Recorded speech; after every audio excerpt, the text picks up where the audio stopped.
I like the principle you espoused there. In fact, there's a leadership statement I wrote today, which kind of plays into a bit with what you were saying. I haven't got my guy to type it up yet, but it says effective leaders prioritize principles over methods. Methods change over time. Principles remain constant.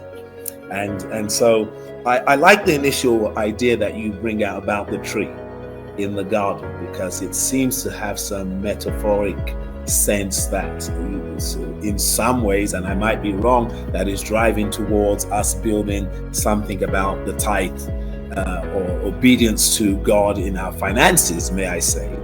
One statement that really, really changed my life, touched me deeply, is somebody said, giving is evidence that you have conquered greed. That's deep, it's powerful. Is evidence that you've conquered greed.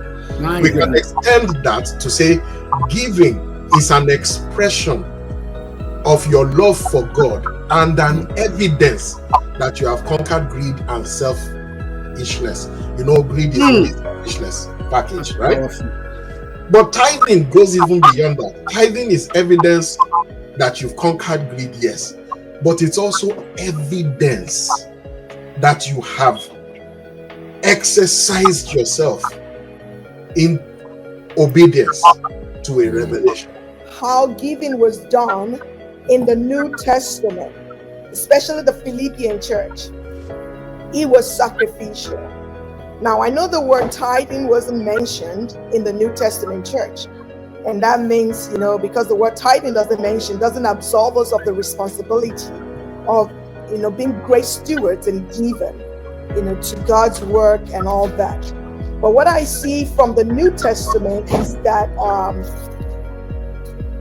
the New Testament takes us to a higher level, a deeper responsibility. Because if you look at how the church in Philippi gave, they gave out of their abundance and they gave out of their lack. One of the reasons why people are so resistant in the Pentecostal in particular, not just Pentecostal and charismatic, is because of the way tithing has been taught in the past.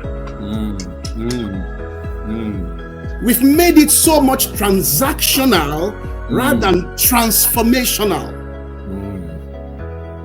If you give this, God will give. We've made God into a kalu, a betting person. And when people have actually not seen the result because they have not been taught holistically about this subject, people have grown resistant and they have grown, more angry.